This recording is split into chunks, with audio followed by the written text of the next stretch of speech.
Thank you, Craig. Thank you all for being here. It's a pleasure to be here. I'd like to say it's a real privilege to give the Harold Woolhouse lecture, because personally I have to thank Harold for a lot. Because 30 years ago, when it was time to start my own lab, I decided I wanted to study this feature of seasonal timing in plants. How do plants judge what season they're in to adjust their growth and development accordingly? Very important. But 30 years ago, we really knew nothing about the molecular mechanisms. So I went to Harold, had an interview. He was the director of the John Innes Institute, which then became the John Innes Center when the various institutes amalgamated. And I said, you know, this is what I want to do. I want to do seasonal timing. I'll start off with looking at flowering, because it was the easiest of the developmental transitions to study. And we'll look at winter, because that was a nice, easy thing to look at. But I'm going to do it in Arabidopsis, which at the time was really at the very beginnings. There were no RFLP maps, no sequence. Can you imagine now? No genome sequence at all. And so the idea of starting off this very big project took a lot of confidence. You know, I had no preliminary data whatsoever. Anyway, Harold said, yes, okay, you can be a project leader. And I moved to the John Innes, and that's what I started working on, seasonal timing. So at the Institute at the time, this process of the requirement for cold for flowering in spring, or vernalization, was actually a fairly major topic, both in the wheat program and also in the brassica program. Obviously, this process, vernalization, is very important for many crops. The winter and spring varieties which have been bred have made a very large difference to the geographical range of many of these crops. But clearly, from a molecular mechanism, it was not going to be a good idea to start analyzing those. Unfortunately, oops, going the way, we had similar variation, but in Arabidopsis thaliana, which, as I said, it was right at the beginning, the embryonic forms of the Arabidopsis era that has been since the last 30 years. So I'd managed to find these different types, which are the winter and spring types of Arabidopsis. So we have the winter annual types, equivalent to your sort of winter wheat equivalent, and the summer annual type. So that was the starting point. And really, I set up three rather different questions. Why do some Arabidopsis types need to overwinter first, and others are rapid cycling? And of course, most of you, if you've worked on Arabidopsis, will have picked this rapid cycling type because its fast genetics was why everybody wanted to study Arabidopsis. So that was the first question. The second, which I thought was going to be a rather different question, was if a plant needs to overwinter, how does it register it's had weeks and months of cold? And clearly that's important that it's weeks and months, because if it has a very short period of cold, it mustn't flower too early, because it would be then confused by perhaps fluctuations in autumn. So how does a plant register the whole of winter? And the third question was, winter is clearly different in different parts of the world. So how have these different plant species, and Arabidopsis is a great example of that, grows from the Arctic Circle down to almost the equator. How does this process of vernalization adapt in different climates? And those were three quite different questions, which I thought would take us through a number of different routes, through different genes, but it didn't. So I fast forward a long way and come to actually what was amazing. All of the genetics, the natural variation, the forward genetics, all of the routes to study those three questions took us to study this one gene. Now, people often say to me, oh, Caroline, you're a great example of focus, but can't you think of anything else to work on except this one gene, you know? It's not that we can't think of anything else to work on. It's just that all our routes seem to take us back to looking at the variation of this one gene. And I'll discuss a little bit at the end why I think that might be. So all of the pathways that determine whether you're a winter type or a rapid cycling type of Arabidopsis tend to converge on variation of a couple of genes, but you know, all of which end up regulating expression of FLC quantitatively.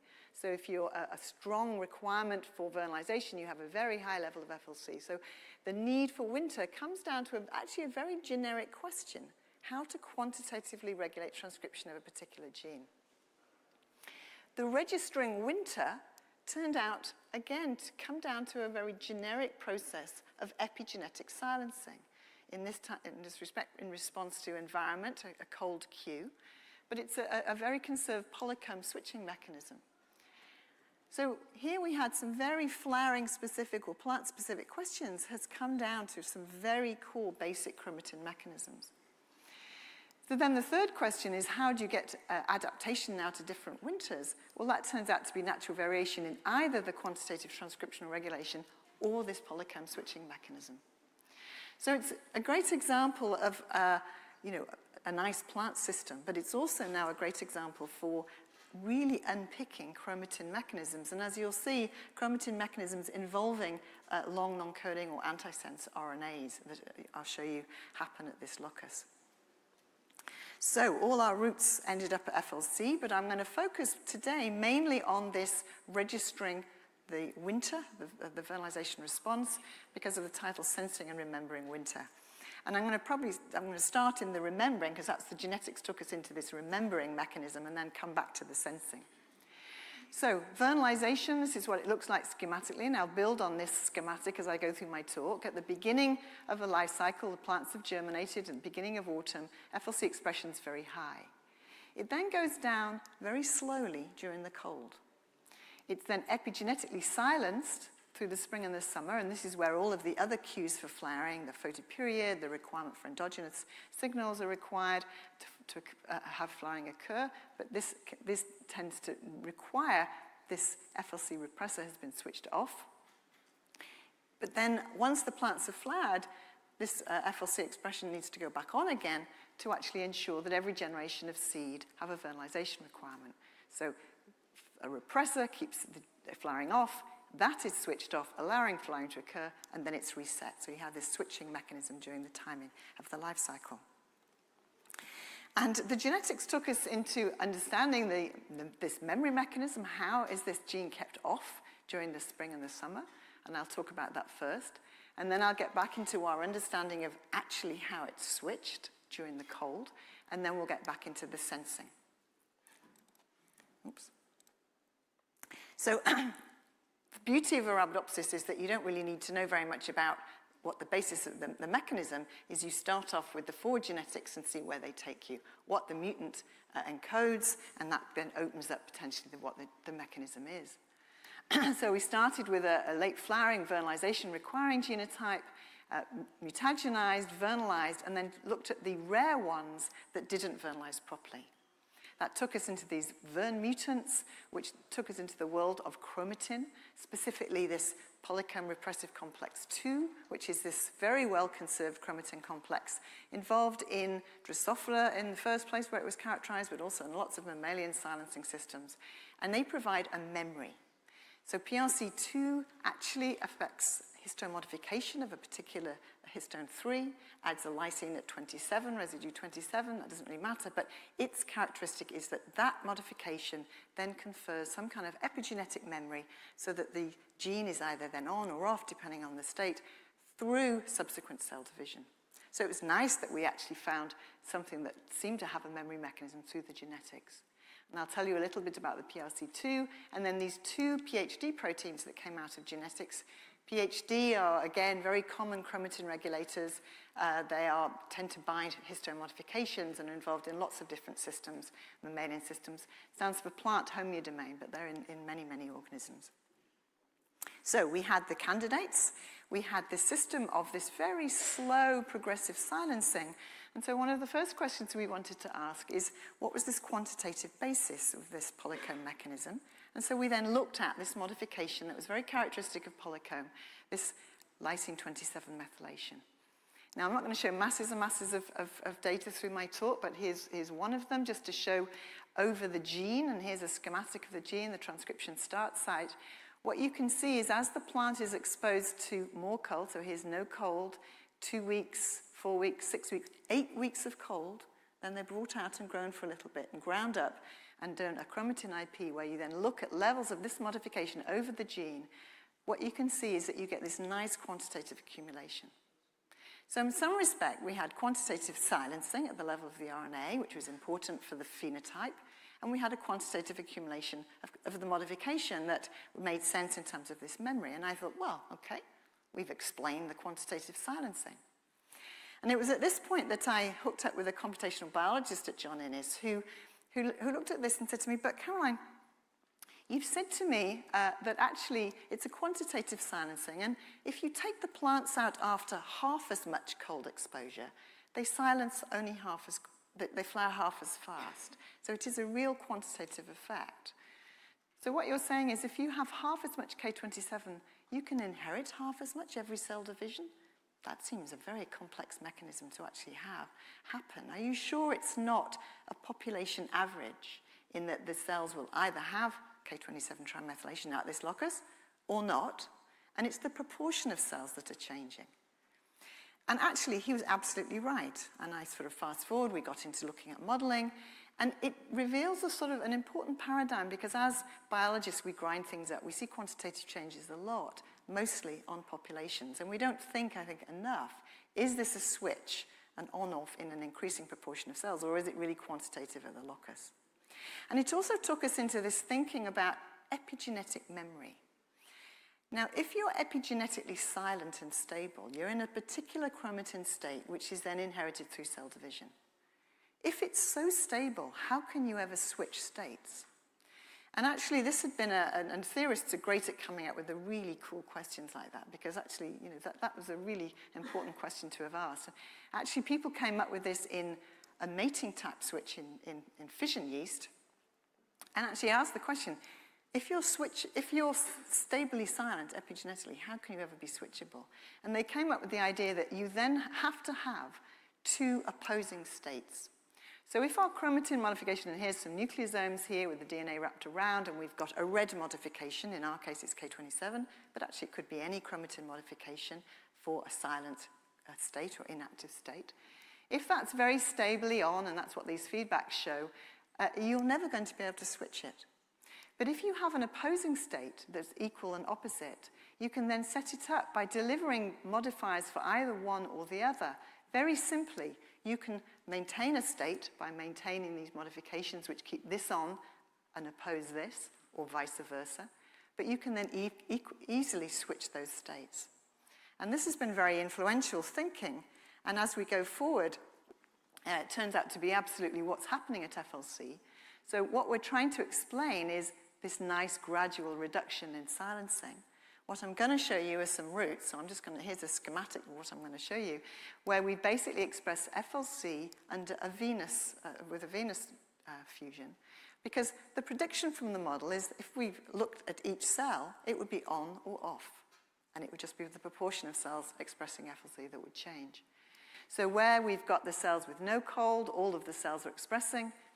As you have increasing now weeks of cold, so 2 weeks, 4 weeks, 6 weeks, you're going to have a set of cells which will have switched.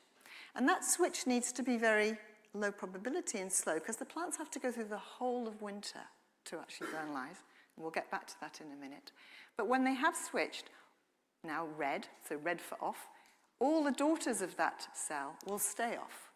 And the nice thing with roots is, of course, because of the anticlinal cell division, you can then track the developmental lineages. So what I'm going to show you are some roots expressing FLC venous where it's not on. Sorry, it's on all the time because they haven't had no cold. And then progressively, more and more of the cells have switched off. So this is the real root. Here we've got, it's of course a nucleoprotein, so you see it in all of the cells. And then as you give the plants more and more weeks of cold, now you're progressively switching off a higher proportion of the cells. But this is a particularly nice one here, where this stem cell has obviously stayed on, all the daughters stay on. And the next set of cells, there's absolutely no impact at all. So it's a cell-autonomous switching mechanism.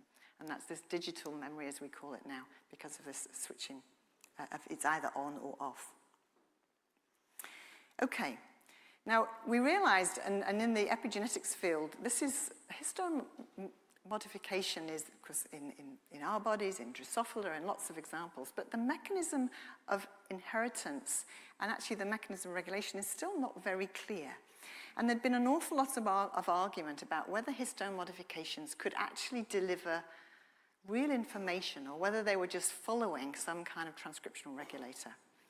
And so we set up an experiment to actually ask, are the histone modifications actually providing memory information? Or is the memory held in a transcriptional network, which is what everybody was proposing that should be? And so what we did was to actually make, and we being Scott Berry, a very talented student at the time, was to make two fusions. So now, as well as the Venus, we put FLC cherry into the same nuclei. And so the experiment was to then say, with no cold, are they equally expressed? Yes, here's the two different fusions, here's the overlay. Now we give intermediate cold. We pick one of those colds that give you some cells on, some cells off, and we ask, are both fusions switching in the same cells, or are they independent? Because if they're switching in the same cells, the memory of the cold has been held by the trans factors. If they're switching separately, the memory is held by the local chromatin. And I hope what you can see here is that actually these two fusions switch quite independently of each other. So that the memory of the cold, if the switch has happened, and we'll get back into the switch in a minute, the memory of that switch through the subsequent cell divisions is held in the local chromatin. And you can have another copy of the gene in the same nucleus doing quite different things. Okay, so we go back now. We've talked about the epigenetic memory. It's a polycomb-based memory involving these histone modifications where the memory is held in the local chromatin. And we're going to go back and ask, so what is this switching mechanism? The switching mechanism involves local nucleation. What I've shown you up till now is this quantitative increase over the whole body with increasing cold. What happens at the nucleation site, what happens during the cold is that you have increased local K27 trimethylation at what we call the nucleation site, which is just downstream of the transcription start site. And again, you see there's increasing cold with increasing K27 with increasing cold exposure. Now, hopefully, you'll look at this increase quantitative and say, aha, but is this a switch in an increasing proportion of cells? And yes, it turned out that was the case. And in fact, we could go in and ask for what this opposing state was because of this switch. And the opposing state turns out to be a different modification, happens to be K36 trimethylation. And what's really nice is that you can see as you increase the K27, the K36 goes down. So it's really a one or the other switch happening in the population of cells. So this is what's happening during the cold, okay? Now this is the switching mechanism. So what do we know is regulating that? So just on our schematic, this is happening in this cold period here. Here is what we know is going up in the cold. FLC goes down very quickly in the cold. And one of these PHD proteins that came out of the screen, a PHD protein called VIN3, goes nicely, increases with cold exposure. Now, what this protein does is form a little complex with our polycomb repressive complex 2, so it's a modified PRC2 complex. Just think of it as a supercharged PRC2, and it binds at one site within the gene, downstream of the start site. That's what's happening during the cold. That binding causes the switch from K36 trimethylation to K27 trimethylation. And that's actually the epigenetic switch, which is then stable through the subsequent cell divisions. So why there? Well, in terms of nucleation site, well, again, genetics took us to the answer in that we had one of our very strong mutants was a mutation in a cis base, which is downstream, it's actually in the intron, downstream of the start site. And it identified a cis element, which actually was a partner of, called an RY element. And these bind B3 proteins, they're transcriptional activators, transcriptional regulators, which then, when we went in and fished out which one it was, it then, through proteomics, identified a protein complex, which through another set of proteomics took us now to the proteins that we got in our genetics. So here we're now linking, a molecular nucleation event to, in fact, an RNA processing machine. And so we don't quite know the role of RNA in here yet, to now our polycomb complex. And that's what nucleation is. But when we look at that, and in fact we can look at it separately without anything, without the complication of spreading in a particular mutant, that nucleation alone, just that binding of that protein complex is sufficient to hold the memory. So here's the nucleation in a spreading mutant. This looks just like the wild type. Whereas if we put it in a mutant which is defected in any of the other components, then actually we lose silencing altogether. So this shows that the nucleation is really the key epigenetic switching event. And through some data I'm not going to show you, but very like what I showed before with the Venus and the cherry experiment in a similar scenario as this, we could show that that nucleation event was also happening locally at each allele separately in cis. So if we summarize again schematically where we've got to, what we think is happening is the plants are sensing the cold, and we'll get back to the sensing in a minute. FLC is switched off. That is needed to happen before this chromatin nucleation. Each cell then, with a very low probability, nucleates this polycomb complex with these PhD proteins as part of it, at each allele separately, and that we don't understand why yet. But that happens with very low probability, but as plants have more and more cold, then more and more of each allele have switched. Once they have switched then, as the plants come and grow afterwards, each cell where it's switched, then it stays off epigenetically, explaining the switching and the quantitative epigenetic memory. So, you know, this is a sort of fairly live topic in the epigenetic community at the moment. What causes the targets, the recognition of the targets, and what causes that epigenetic inheritance? And actually, this is turning out to be a very nice system to actually unpick that. Okay, so we've done the memory, we've done the switch. What about now the sensing? What do we think and how the plants are actually sensing this cold period? Well, so the only thing I've told you about so far in the system that was cold sensitive was induction of this PhD protein, which actually increases with very slow accumulation during the cold. This is now weeks of cold. So that was a nice potential reason for why it was so slow, because Vin3 induction was very slow. However, when we make a Vin3 mutant and then look at what happens to FLC expression starts to go down quite normally, even in the absence of Vin3.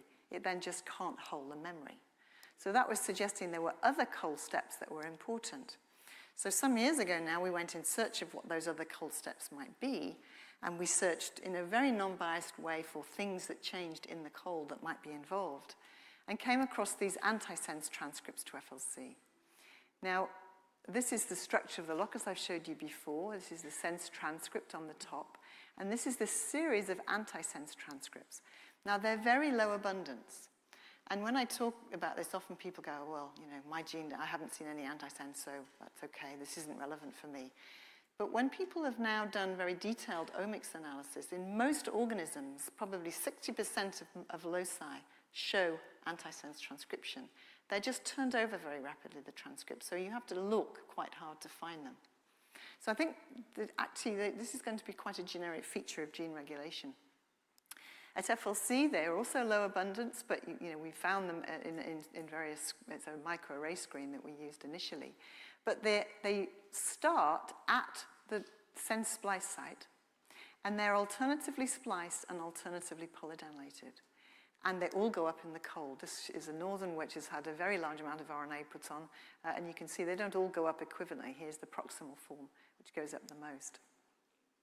Now, at the time, there was a very exciting paper in the human polycomb silencing field looking at homeobox genes, and there was a non-coding transcript that was important for polycomb silencing called hot air.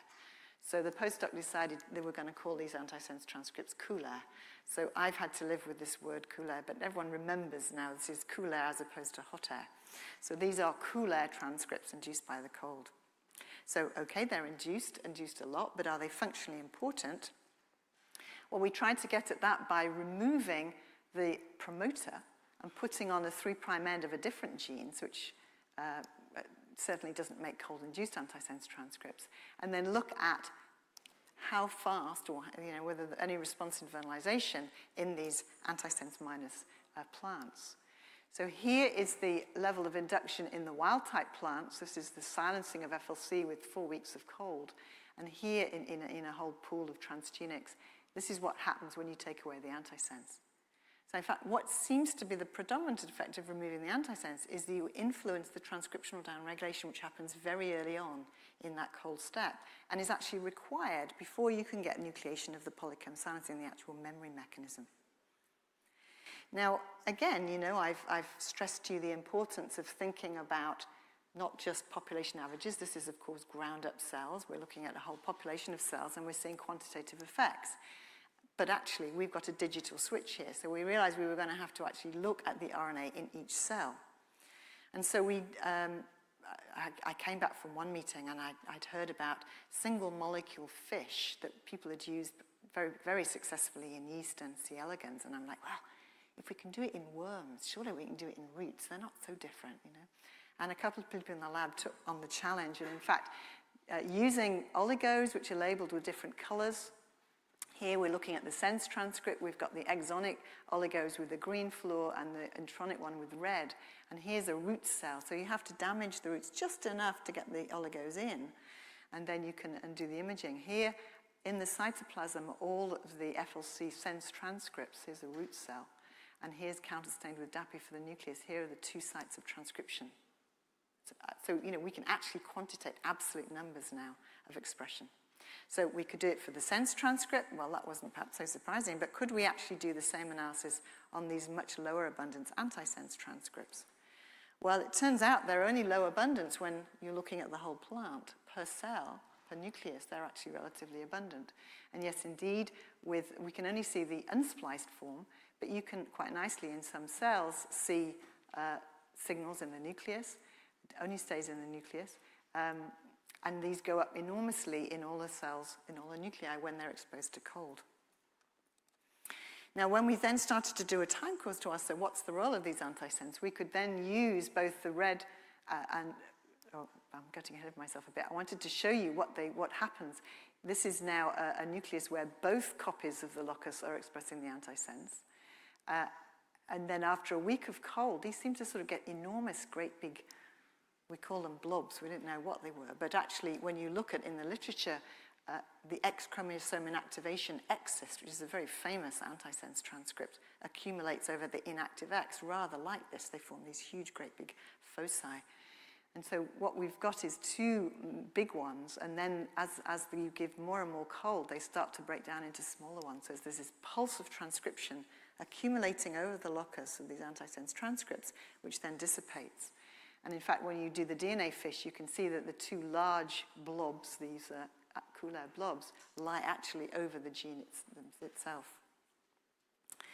When you then do this time course, which I was getting to, you can actually put the antisense and the sense into the same spreads.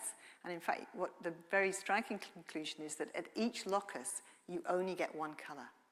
So that at each locus, you either express the sense or the antisense.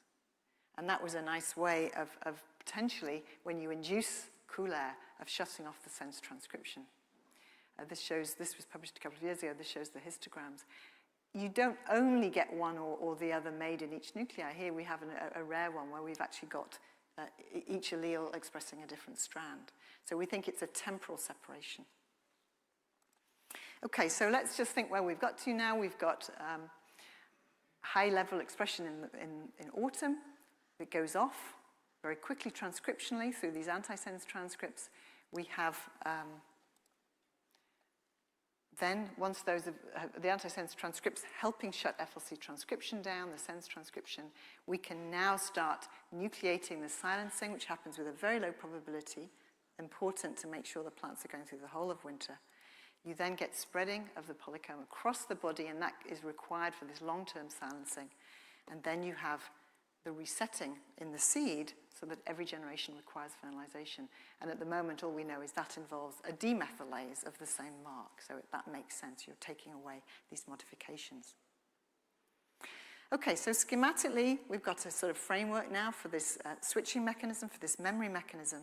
And at the moment, I've shown you about the sensing and the cold, but actually we've just cheated a little bit because our cold is 4 weeks or 6 weeks in the cold room. And of course, what plants, I'm going to go through this, what plants actually experience is a much more complex temperature environment. This is a logger from a field that we've been using in northern Sweden, sort of look at, on an hourly basis, the temperatures recorded from July through May. And the daily temperature oscillation is bigger than the oscillation that plants are experiencing over the season. So how are plants integrating this kind of temperature complexity? Now, you might look at this and say, well, they're probably going to be vernalizing here. But it turns out by the beginning of December, for sure, they're all fully vernalized in the field. So, how does a plant actually monitor this complex temperature profile? And this really was getting to the question that I was most interested in. How is it sensing a seasonal cue? What's it registering to actually say, yes, I've gone through winter and now it's time to flower? So a couple of years ago, we embarked on some field experiments to actually look in real winters and what was going on. We were very fortunate to have colleagues in Sweden, Svante Holm spearheaded a lot of the field experiments to basically allow us to do northern Swedish field experiments, southern Swedish field experiments, and then we did one in a greenhouse we cannibalized in Norwich so that we could have, just a sort of field but actually contained, so we could have some transgenic plants in there as well. So 3 sites, and what we looked at was just a few of the key components. So we looked at FLC decrease, because of course it's going to go down, hopefully, as our lab experiments, and also this accumulation of this PhD accessory protein, Vin3. So, one thing is, yes, indeed, winter was very complex. Here's the temperature profile in Norwich, 2 northern Swedish sowings and southern Sweden. And then we looked at FLC decrease, this is a log plot, and Vin3 accumulation. So there's a lot of data on here. It has just been published. And yes, they're different, and at face value, okay, FLC goes down, so that's quite good. Vin3 goes up. But when we look very carefully, one good thing is that the 2 sowings in northern Sweden look very similar, so that's quite good. We're getting some reproducibility. But actually, this was an interesting one in that for these, the decrease in FLC looked like it fitted quite well with the log plot. So the data is this sort of slightly thicker line, and the log plot, the thin line. But actually, it didn't seem to fit very well for Norwich. Now, it turned out that was the year a couple of years ago when we had quite a mild autumn. And in fact, Vin3 accumulation was really quite slow in Norwich. And so that seemed to impact what was going on here. So in fact, rather than plotting it like this, we realized that it was a biphasic. It could 2 different decreased rates, and that was dependent on when Vin3 was accumulated. This is the paper that's just come out. And in fact, by including Vin3 in the field, we realized that this was a Vin3 independent phase, and this was now when Vin3, when the actual nucleation was happening, silencing accelerated enormously. Now, we wanted to then, of course, go into understanding, well, how's this Vin3 accumulation monitoring the different temperatures? And so we realized we'd have to get into this sort of complexity of understanding temperature perception at the gene level. And so we set up a series of experiments in chambers where we tried to mimic the field conditions, and that's what you're seeing in this here. This is what happens every day. And then we took the mean of that and gave the plants the mean of that daily temperature profile. So we had a mean of 8 and a fluctuating 8, and a mean of 14 and a fluctuating 14 every day for however long we did the experiment. And then we looked at what was happening, first of all, at Vin3. And you can see that actually for Vin3 accumulation, whether it was fluctuating temperatures or constant didn't really make much difference. But around 14, it made a huge difference. And in fact, the fluctuating temperatures, really Vin3 doesn't accumulate. So that, with a lot more data, came up with a very strong conclusion that actually the induction of this really important regulator for triggering the silencing requires on the absence of warmth as opposed to the presence of cold, which was really not at all what people were thinking in terms of vernalization. And a similar sort of logic looking at FLC silencing now. Again, the big difference between the 14 fluctuating, 14 constant. Here, the 14 constant is good. The 14 fluctuating is bad for, sorry, the other way around. The 14 constant, the silencing goes much more slowly. So what you need is the presence of cold for the FLC shutdown. Now, if I've confused you, hopefully this will help. So what we've got then is that we've got these plants trying to monitor these different, very fluctuating temperatures at different times of the year. They're using one strategy every time they see low temperatures. This is inducing this Vin3 independent phase, which is shutting down transcription, but it's not affecting the epigenetic memory. There's then a phase which happening at quite a general temperature, 15 and below, which is inducing now this regulator, which is now triggering now this long-term memory. And then there's a third and important and new phase is that if you go above a certain temperature, above 15, any epigenetic memory that has accumulated is now suppressed and is wiped off again. So actually, what the plant is monitoring is this reduction of the peak temperature in the afternoon to really monitor, is winter sort of come up upon me? Now, we've followed this up a little bit more. We've got a very big analysis where we've taken all this field data. We had a very large amount of field data to go through. And what is clear from that, I'm not going to go through all of this, but actually at every step we look at, there is a temperature-sensitive effect. And so what the field has been looking for, and we've heard a lot of the talks today in the thermosensing sessions, is that we're used to thinking about thermosensors, and we're looking for the thermosensor for vernalization and the thermosensor for whatnot. And in fact, I think what's emerging out of this data is that temperature affects every step. And the plant is using very different parts of this very fluctuating temperature profile to integrate into these gene regulation.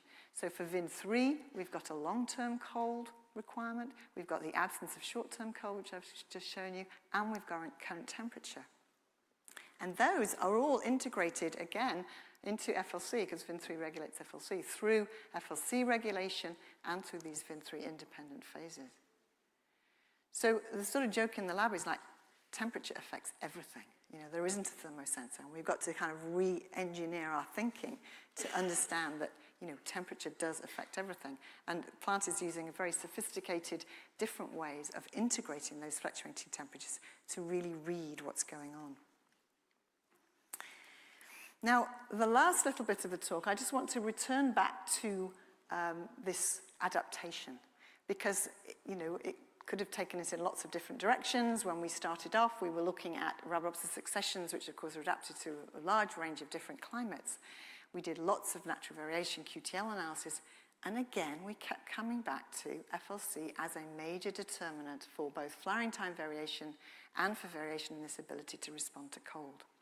So eventually we said, okay, well, let's look very carefully at FLC in these different successions. Now, this is just a subset of the data. It was published a couple of years ago, a subset where you can see that there's that this is a 10 kb genomic sequence, okay? So we're looking over about 10 kb of the genomic region, and there are very related groups. So there's very little polymorphism within these groups, but a lot of polymorphism between the groups. And when we had looked at the phenotypic characterization, we'd put them all into different groups, we'd managed to pick one of each of these sequence groups by classifying them as different vernalizing types. We'd done rapid vernalizing, slow vernalizing, that's what RV and SV stand for. And so we then said, okay, it looks like these polymorphisms are affecting the level of vernalization. These polymorphisms are all affecting non-coding sequences, none of the amino acids change. So we then cloned each one of these FLCs and put them into a common background, and that's what this shows here. This is now a common background in FLC expression in transgenics versus the expression in the natural accession. And you can see the correlation is very high indeed. So most of the variation in the ability to respond to this long periods of cold is due to this non-coding variation at FLC. Now, I'm going to just go through two of those. One of them is this haplotype, this one we called SV1. It's from northern Sweden, Lövik.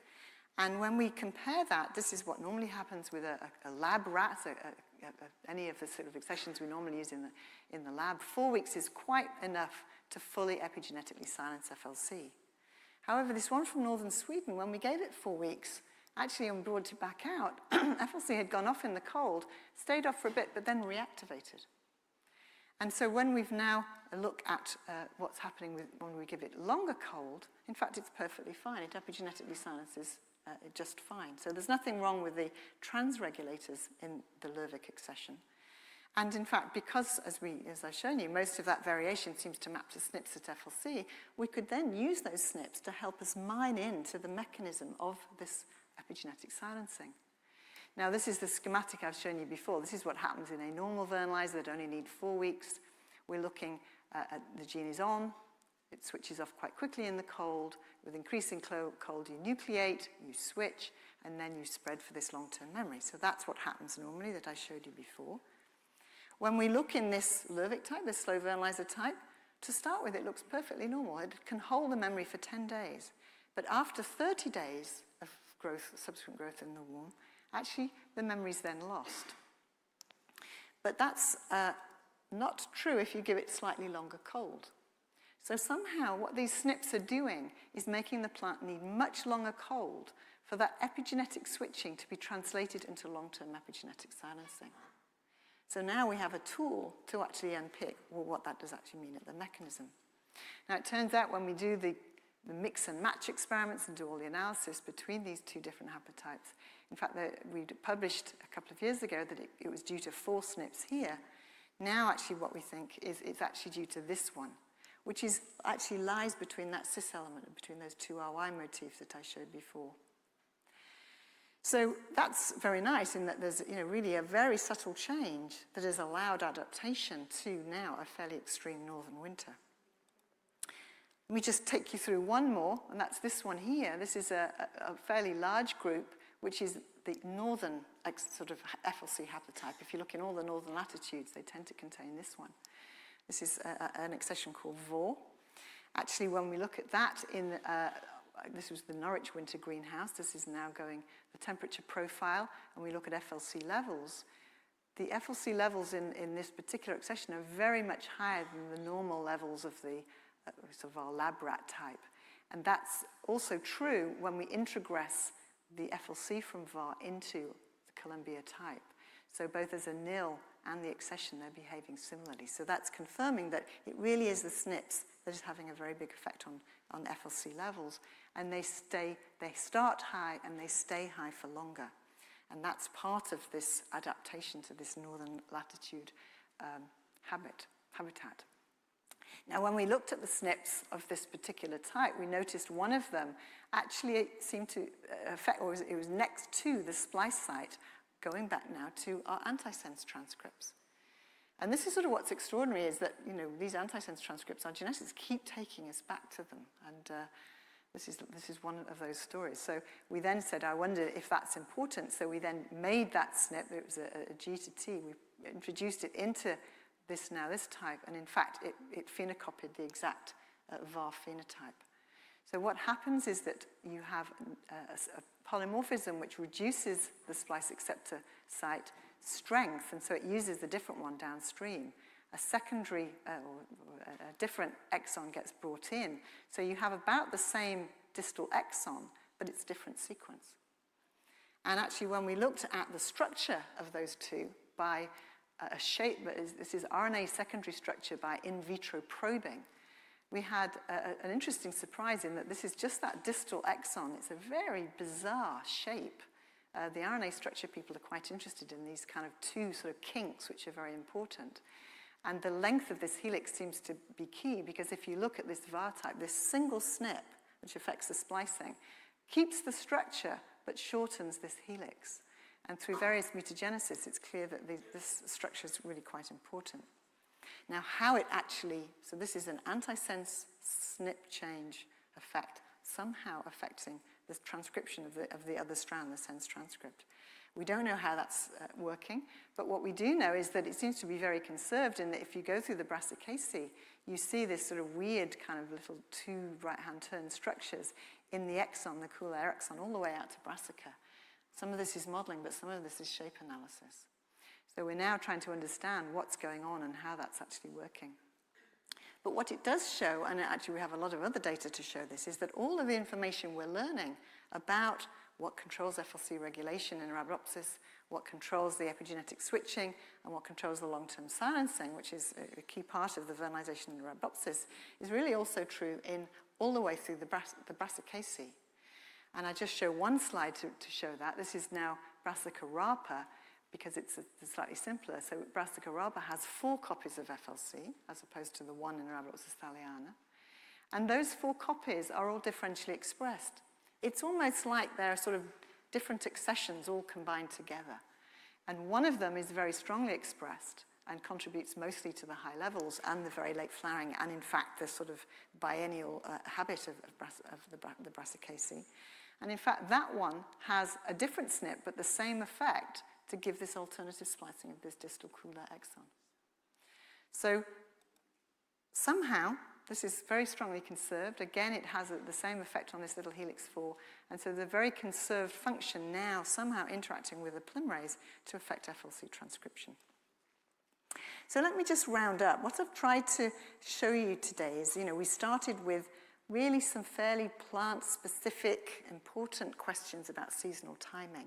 And we had genetics that could have taken us in many different directions, but it didn't. It kept taking us back to looking at variation of this one gene.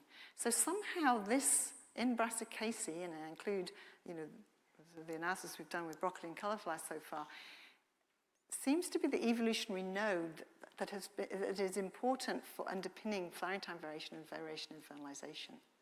And so you ask, well, why? It's a different node in the monocots. So why has FLC become that node? There are many genes, if you mutate, that will have a flowering time effect. So why has nature played with FLC so much? And I would argue that perhaps this sense-antisense circuitry is an important part of that, in that you can have many changes which would be amplified, and so small changes will be amplified by these feedback loops which somehow regulate expression of the gene. The antisense is a very large template. You're not just trying to modulate a small cis element in the promoter to quantitatively modulate transcription. It's regulated in cis and trans, and of course any strong flowering time variation will potentially be very strongly selected, because that's going to make such a big difference to the fitness of the plant in the right environment. So it's really been an interesting journey. I think we started off thinking we were going to stay very much in the plant field, but what's happened is that we've ended up working fairly heavily in the epigenetics and chromatin field, because this switching mechanism, so important for seasonal timing, is telling us some important lessons about chromatin mechanisms. That this quantitative silencing was really a digital switching mechanism, and that seems to now be coming true in lots of different systems. That we've got these antisense transcripts and non-coding transcription. I've given you a couple of examples, but we find it in all of the different facets of FLC regulation. It seems to involve these antisense transcripts. We have a very intimate regulation of non-coding and chromatin regulation. That when we get to temperature sensing, this idea of one or two thermosensors being key in the whole mechanism seems to be perhaps a little naive. And now when we really look in detail, temperature is affecting every aspect of the mechanism. It's just different facets of that fluctuating temperature mechanism are being used. And that this is then tweaked through a non-coding cis variation to actually modulate that mechanism, whether it's the transcription or the vernalization, to allow adaptation to get the timing of the flowering right in that particular environment.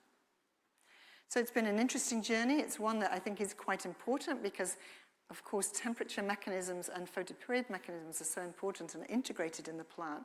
So as we do have really strong effects on our climate, which are going to dissociate that from various photoperiodic effects, we are going to have to understand this mechanism if we're going to really manage to get climate-proof crops. So that just leaves me to thank my lab. I picked this picture because this is one of the pictures from our field experiments. All of the flags with Sweden are our collaborators in Sweden. This is Svante Holm, who did a lot of the field experiments. This is where we stay when we go into field experiments. So everyone in my lab always wants to come and do field experiments because it's a very nice place in southern Sweden. Jo Hepworth is going to give a talk in the next session, actually continuing a little bit about she was one of the people doing the field experiments with Rna, who did a lot of the modeling. And all of this work now is a very long-term collaboration with Martin Howard, who always challenges us to say, but you're thinking in sort of a fuzzy way and challenging us with key questions with the computational modeling. And thank you for your attention.